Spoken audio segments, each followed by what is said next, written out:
Well, I think I was reading over the form that you filled out Yeah.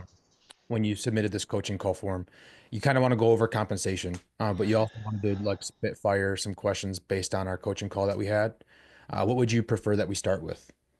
I think I'll just start kind of firing questions at you. Like I said, obviously this is a time when trying to get everything ready for next year. So obviously, like when you're here laying the groundwork for, next year and getting everything ready. And so just some things that I want clarification on to, more or less prepare for next year and start to get some of this stuff ironed out. But yeah, that was the main thing. Like how much to pay myself for next year, um, or I guess how to pay a regional manager, and then how to pay myself for next year is obviously next year I'll be wearing command center office manager hat, and then being the regional manager to Brighton as well. So, and I want to make sure that like we obviously need as much cash as possible to grow over the next couple of years. I think that's going to be our biggest like hurdle is just having the cash to grow.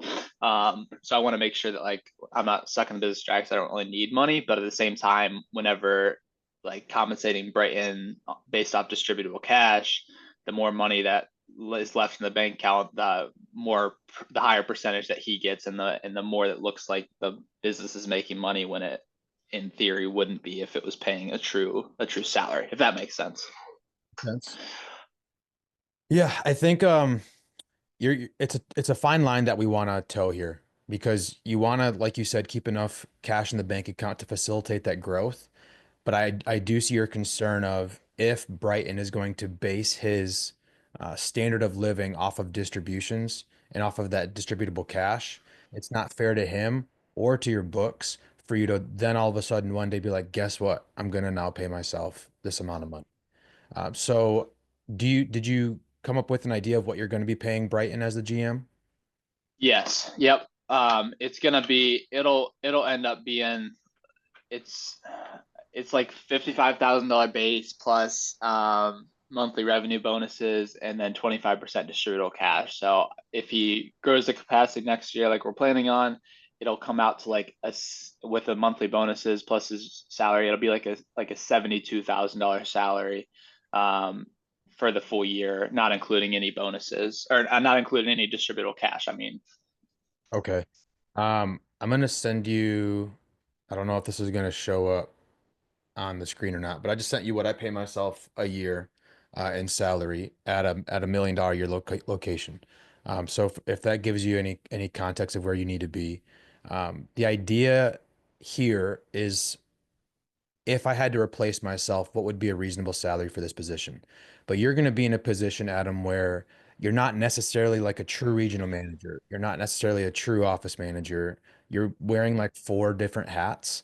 And so to throw like a standardized salary at that doesn't make a whole lot of sense because that's not a role that's going to be filled, right? So what I would say is um, I would just communicate with Brighton and kind of talk with him about it, because one day he's going to be in that regional manager spot as the business continues to grow. And so I think that's a conversation for both you and him to have. It says, what do you think is a fair salary for a regional manager? What do you think is a fair like compensation plan in terms of do they get a percentage of revenue on each location they manage? What kind of distributable cash percentage do they get? Um, that's a conversation for you guys to have. I think if I remember correctly and what you told me you pay yourself, I think you're higher than what I would imagine it to be, at that location. But I also know like how you guys are doing financially, and so it's not an issue. Where us, we have two partners, and so what I pay myself, I also pay Dylan, and so that if I didn't have two partners, there could be an extra um, income there. But I don't even let that get to me at all because Dylan just pays for himself in terms of effort and what he does for our company tenfold. Um, so ultimately, I was talking with one of the regional manager. No, he's actually an owner within Augusta, and he has five locations, and he has a regional manager that manages four locations. And from the conversation I had with him, to me, it sounds like regional manager is a really tricky position because they're kind of just like They're set in place to ensure that the CEO gets to have a cush life. That's all it is. It's, hey, handle any fires before they get to me. If you call me, it better be for a real reason. Like that's just what a regional manager is. And so from a CEO standpoint, you have to ask yourself, what am I willing to pay for that to happen? What am I willing to pay for somebody to handle my problems? And that's all a regional manager is. Or you would just Yep. Yep. I gotcha. Okay, cool. Yeah, that makes sense. That's kind of what I was thinking. I was kind of, obviously you sent yours kind of in between what I'm paying myself now and there because obviously I don't want to make sure that they said draining the cash in the account because I think that's going to be our biggest issue as far as growing over the next couple of years. But cool. Awesome. Um I know we set up the you set up the automation in the Zap for the interview and application process to automatically schedule that. Is there ever a time when interviews when you like turn off interviews? Because obviously with that, it's the automation to where if they qualify for all the all the questions that we have on there, it'll send the link to automatically schedule their interview. Do you ever turn that off, or are you accepting interviews pretty much year round? we do it year round. Because we'll turn off ads to enter to for hiring ads. We'll turn off hiring ads, but we're not going to turn off the automation. I want to be able like because hiring is a function of sales. So I want to be able to fill my pipeline consistently all the time because if I get into a position where two of my Rockstar employees leave, get hurt, can't work, whatever, um, I have a pipeline full of people that I've talked with in the past and that I've left. I've It's not that you like burned a bridge with them if you say, hey, not right now. We went with somebody else, but you don't have to redo a whole in-person interview again. You can kind of do a quick like feeler phone call with them, say, hey, do you want to come in maybe for like a week and see if it works? But leave them on. You can toggle the ads on and off, but the automation just leave it on. Okay, cool. And when you're doing those interviews, like, should should we approach those as far as like, hey, up front with them, like, be like, we don't really have a spot for you right now, but we may be looking in the future, or if something happens, or just like treat it as a normal interview. If they're a rock star and we need them on the team, then cut the bottom and hire them no matter what. Yeah, that's a tough one. It kind of like you kind of have to bet on yourself to a certain extent, and I'll break down what I mean by that. Just knowing your situation, I know that you have assets that can be maxed out more. You have to ask yourself, do I have enough work for this employee right now? And if the answer is no, then you have to ask yourself, what time of year is it in? Is it like go-go time for sales? And I just currently don't have enough work because I haven't been putting a lot of effort into sales. And then if you are spending like 50% or more of your time in the field, just hire a person to get you out of the field. Now you can focus on sales to get another employee. But if it's like, well, shoot, I was gonna say if it's like January, maybe not, but all of our best hires have happened in January, February. And so Yeah. I always just think if my assets are not maxed out, am I willing to bet on myself in sales to fill their schedule? And my answer to that is yes. Yeah. Cool.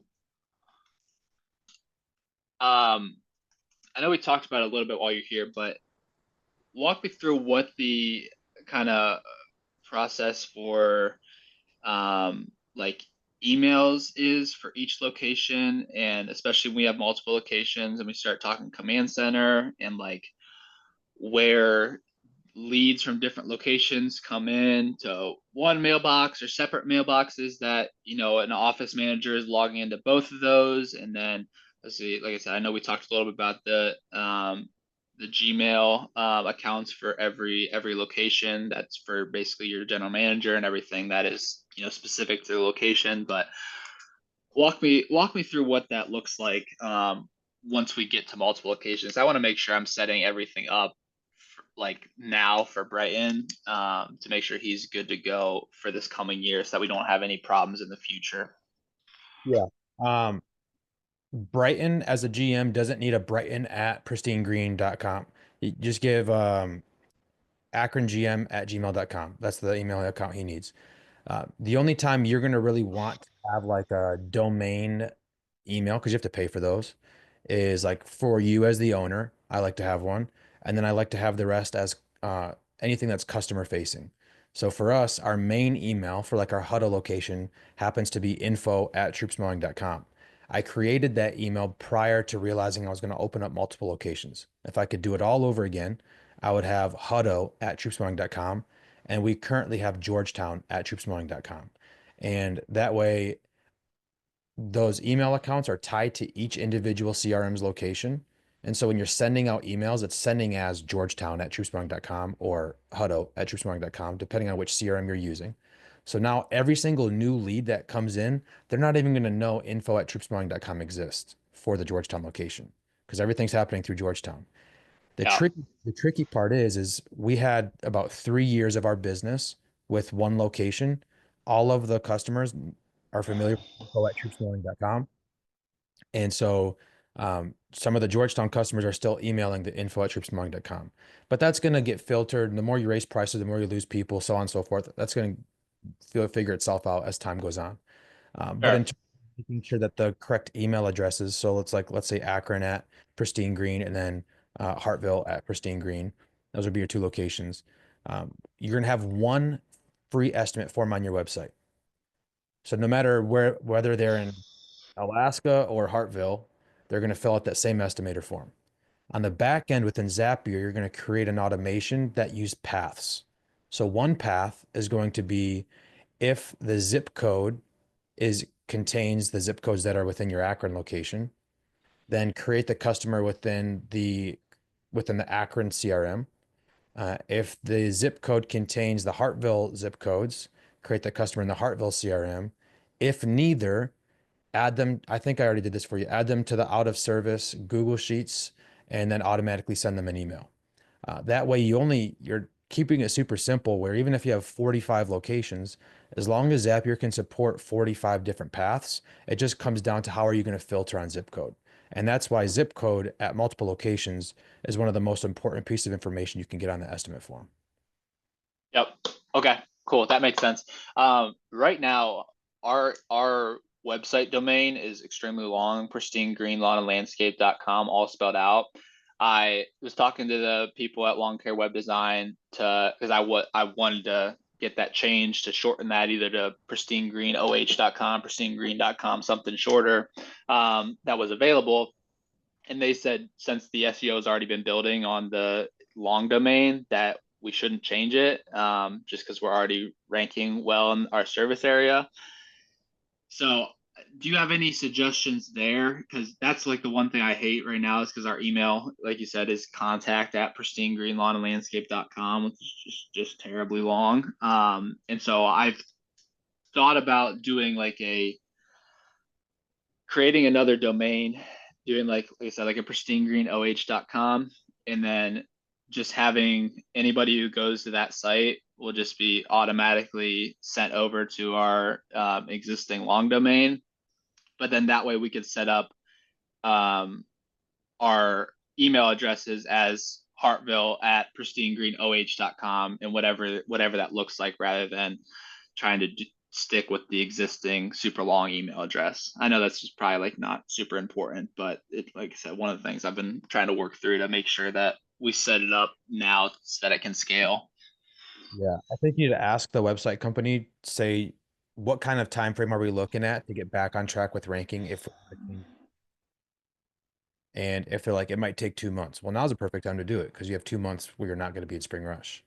Um, if you go the route that you're thinking of, that's extra hosting, extra domain price per year, an added expense, which I don't think and it's an added expense, and then it's also just another headache. It's like now I have to one extra thing that other companies don't even have to deal with. I have to deal with now. Make sure my domain's purchased every year, hosting is good, etc.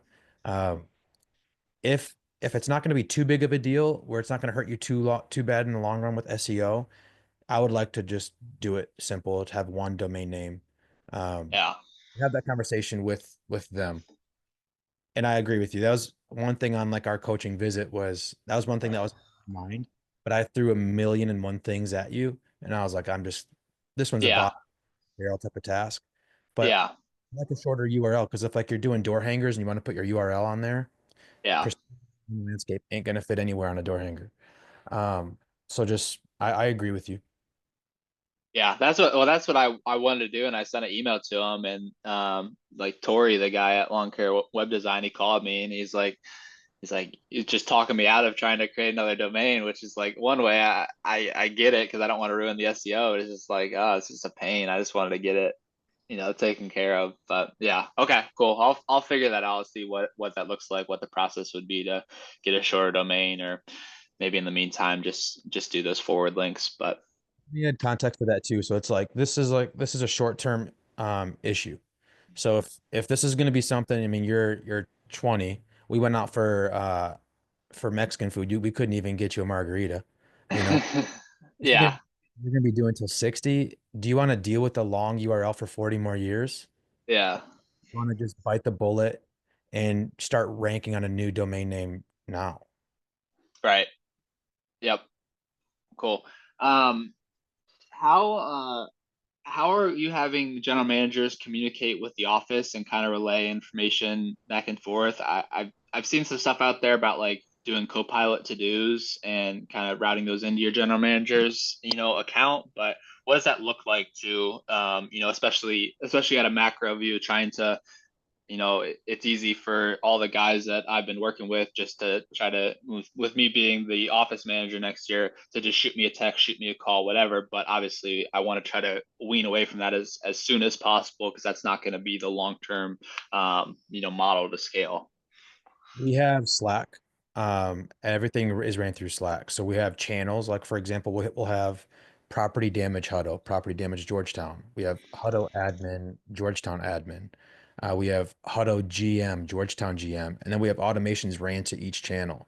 So it's like if in Copilot we schedule a drive-by estimate, automatically sends a message in Slack to the general manager in the Georgetown GM Slack channel saying drive-by estimate scheduled for today. That way, they're not always constantly having to check their Copilot schedule. They're instantly notified if something happens. One thing that before you build out Slack, check this thing out. I just found out about this. It's called Connect Team and it's free for up to 10 users.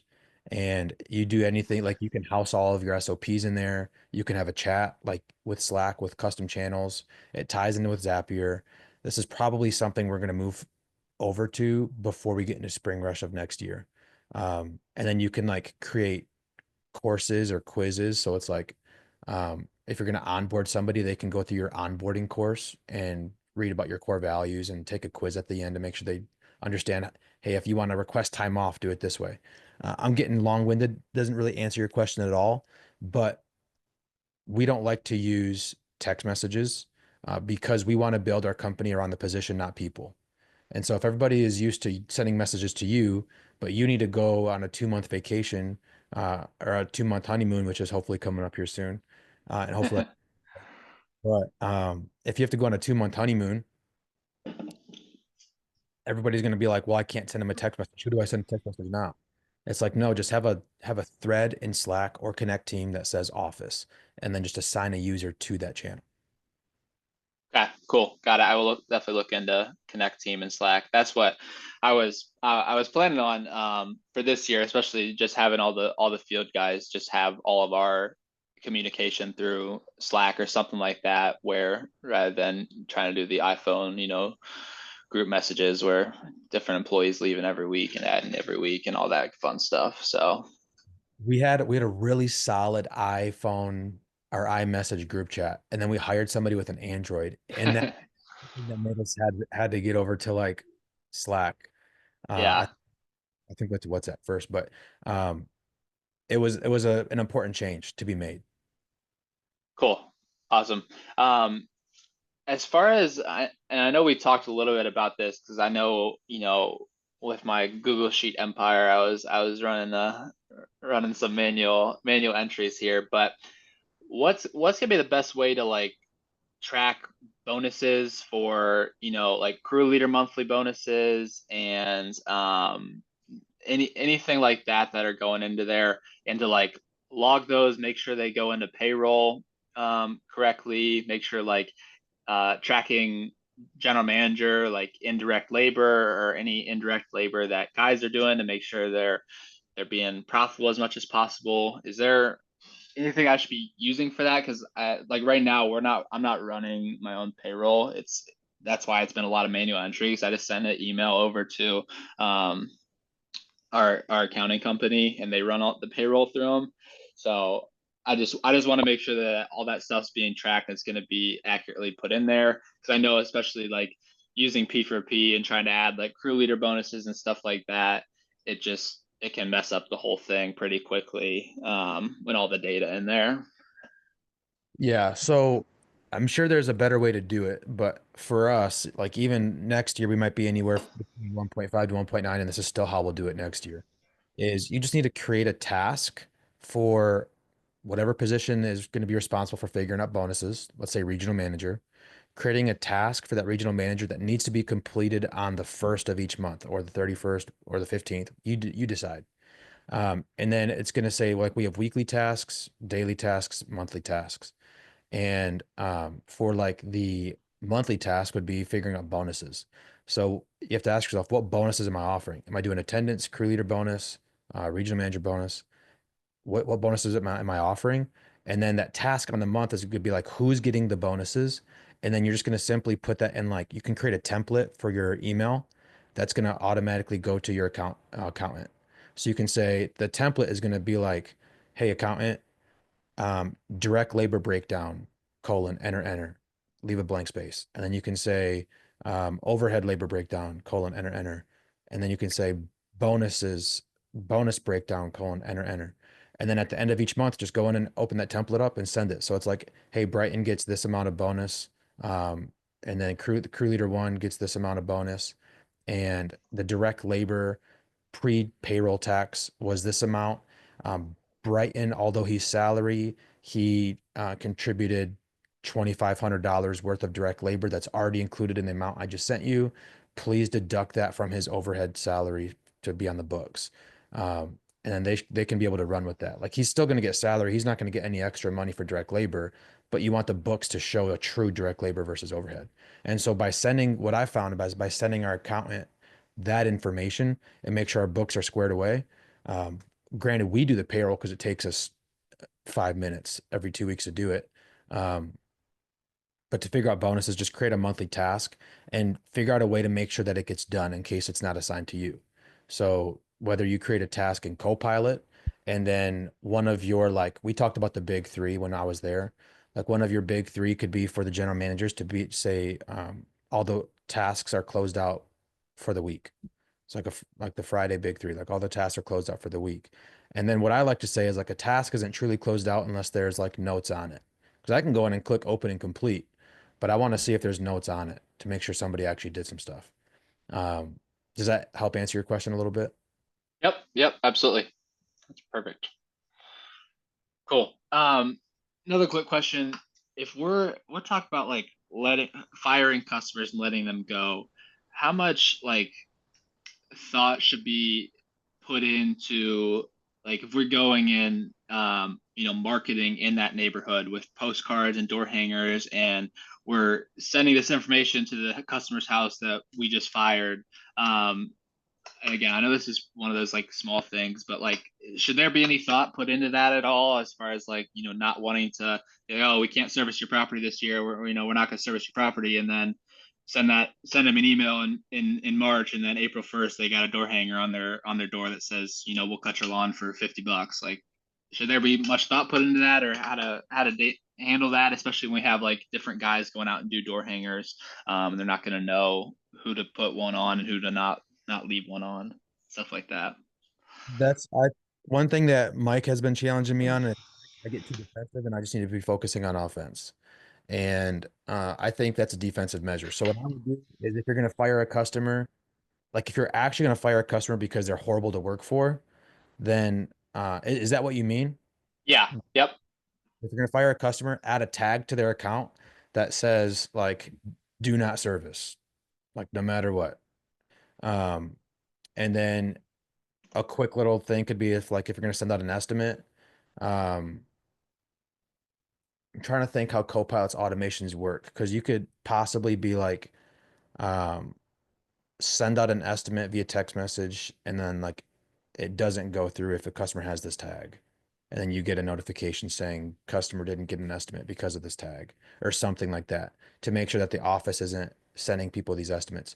Or you can just quickly go to like, I'm going to think of an automation for you because I don't want to take up a whole lot of time right now on a call to do it. But I'm going to think of an automation so that way your office, aka you right now, doesn't have to go into each customer profile and see if they have this tag or not before sending an estimate, because then that just adds time, overhead time for no reason. So I'm going to think of an automation for you on that. Okay, cool. Okay. Answer more directly is no, just market like crazy.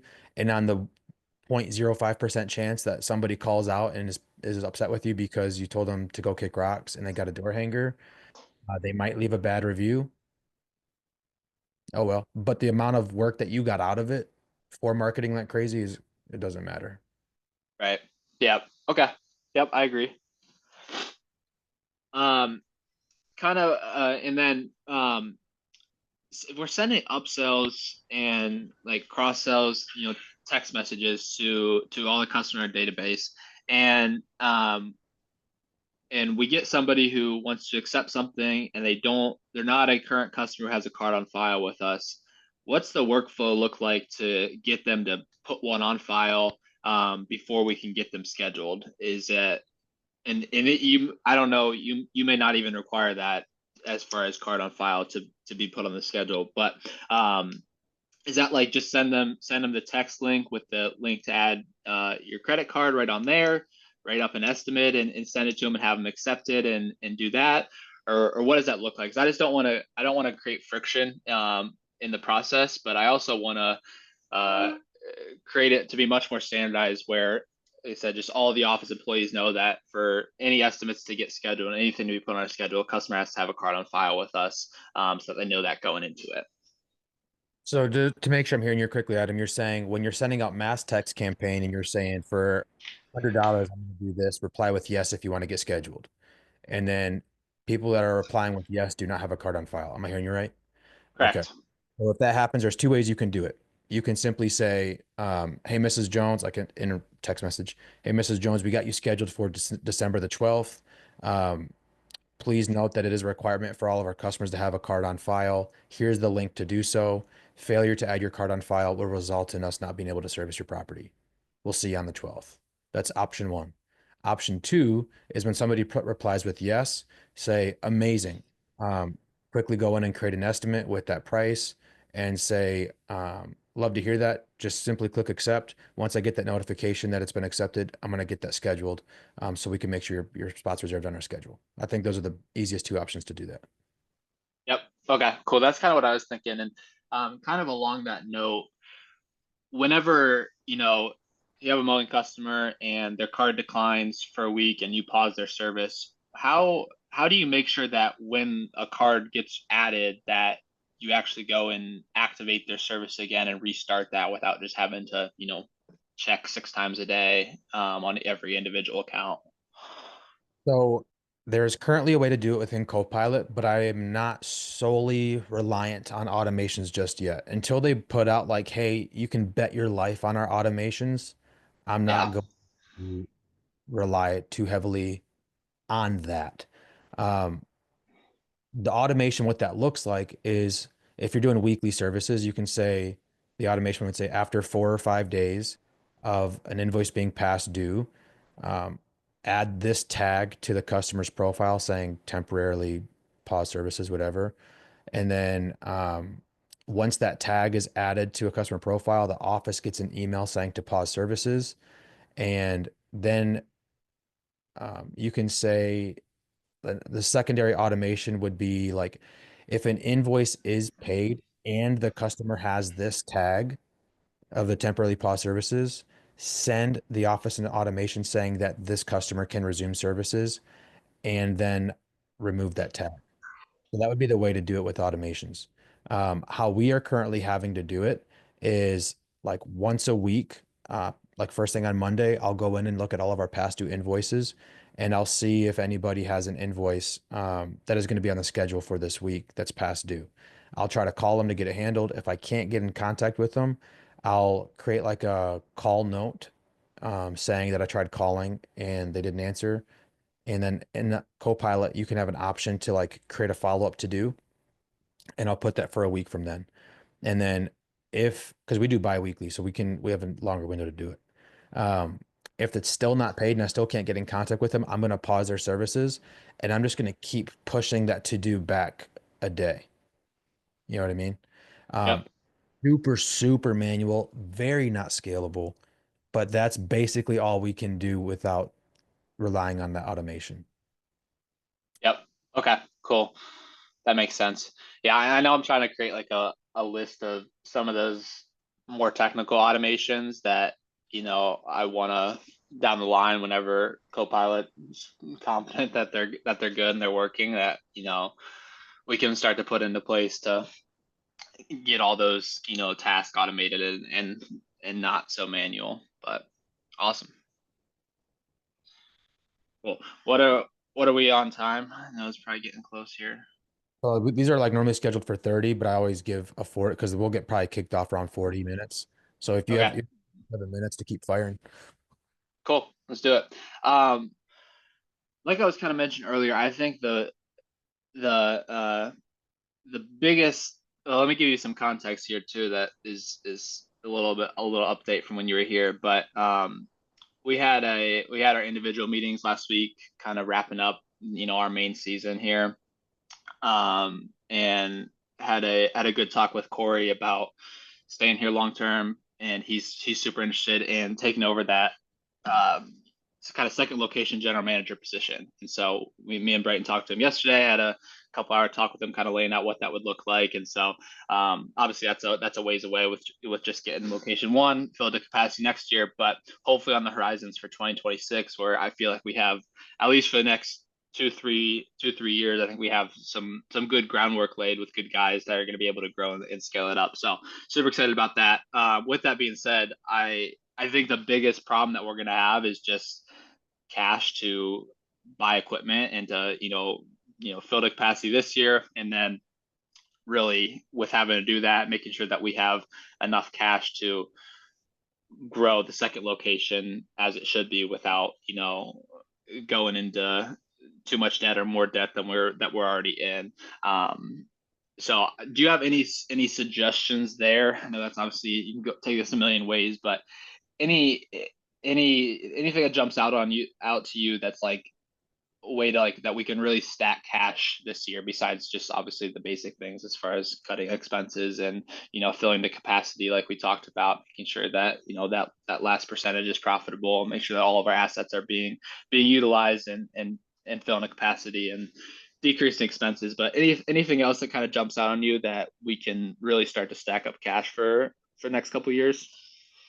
I think you first need to come up with a goal, and backwards plan that goal. So it's like, how much cash is it going to take?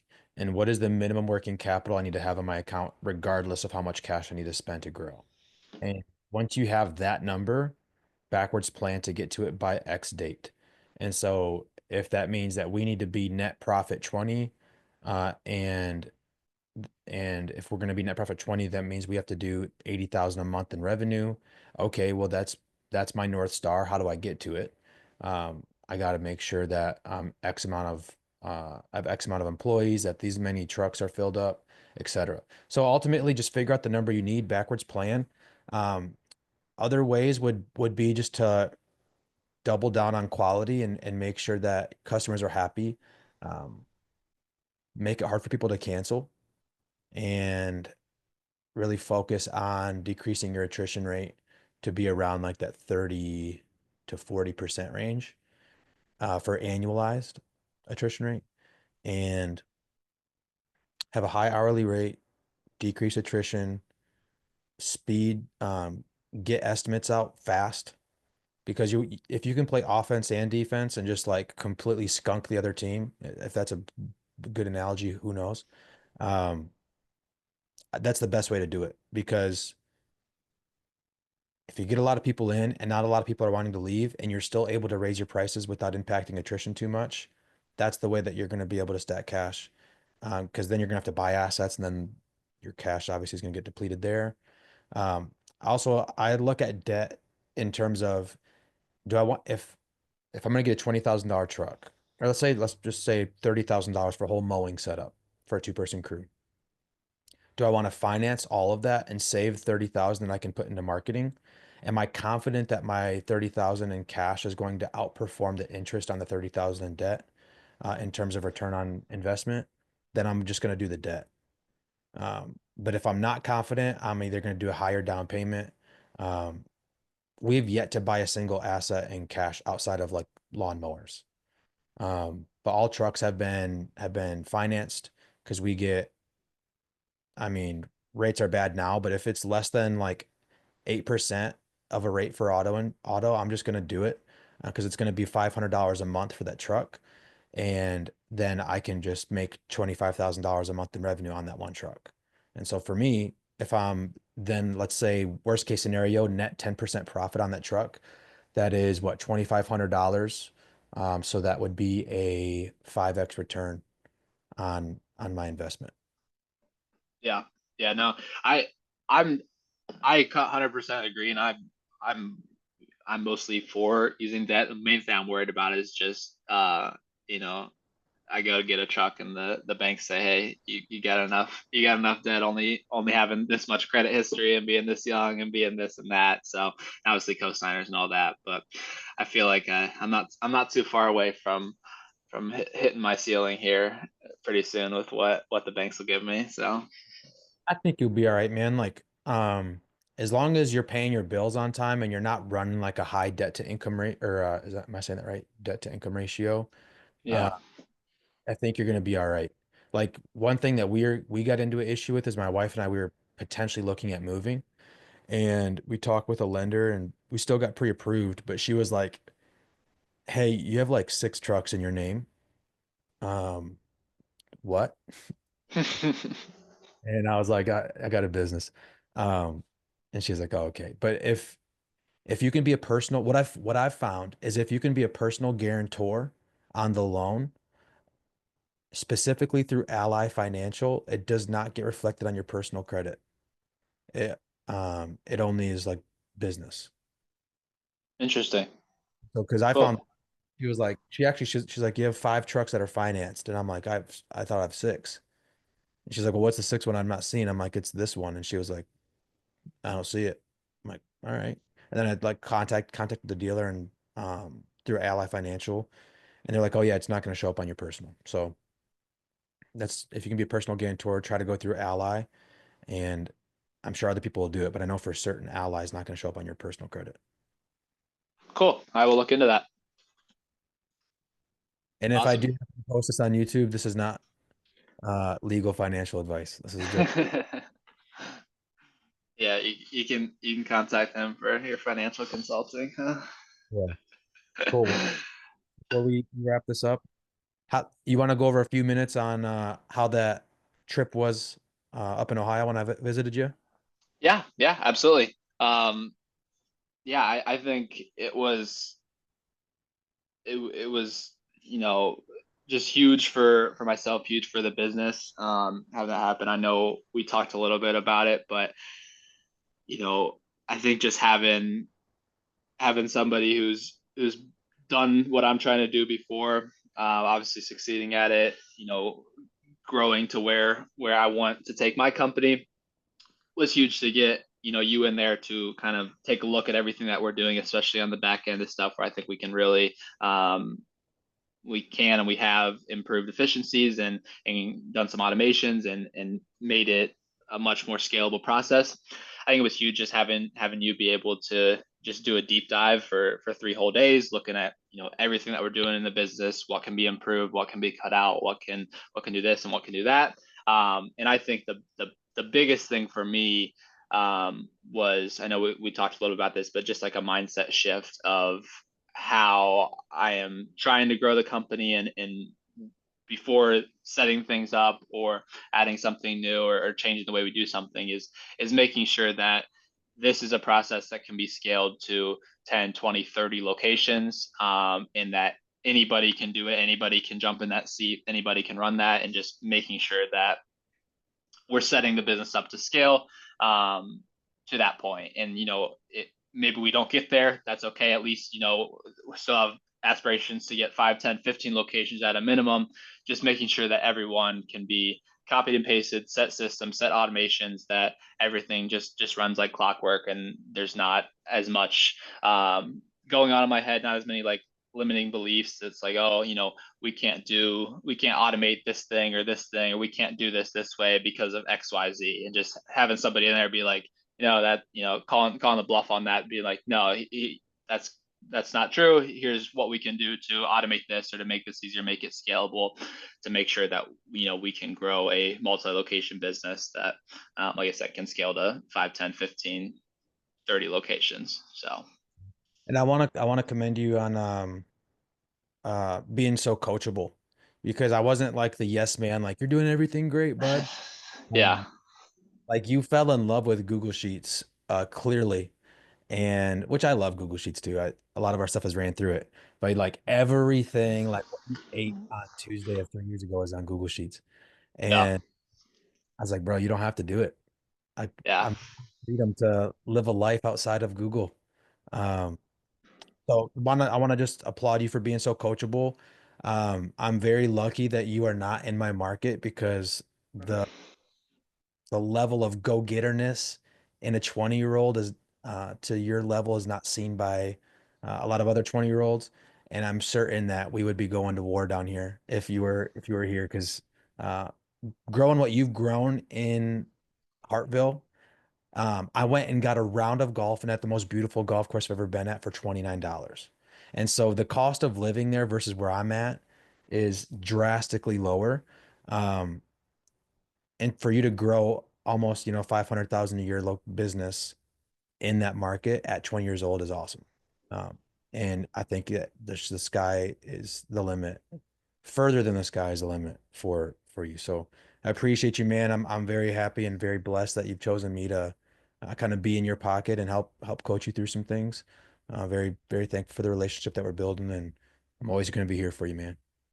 Yeah, no, absolutely. I appreciate it. I'm definitely glad we are not in the same market, because, like I said, just having somebody who older, wiser, and has done what I'm trying to do is just has really been invaluable, to where, like, especially just going through all these questions and all the things, just I think that's the biggest piece of advice that I would give somebody, or like I would switch going out, is like, there's a million people putting out content on YouTube and social media, and they all have great advice, maybe depending on your situation, but like, finding somebody who has done what you're trying to do exactly, who's living the life you want to live, has the business that you want to build, um, and then just asking for advice, paying for guidance, paying for coaching, and just being able to, like, those 3 days probably saved me 3 years of work, like, that I otherwise would have been figuring out and banging my head against the wall. And so I think that's just huge for anybody to have that resource. So I'm super super grateful for you and your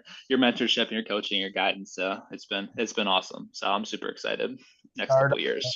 Start of many years of growing together, I'll say so. Yep. Awesome. Well, I appreciate you, man. I hope you have a good rest of your day, and shoot me a text or email if you have any other questions. I'll help you out. Yep, we'll do. Thanks, Sam. No problem. Bye. Yeah, see ya.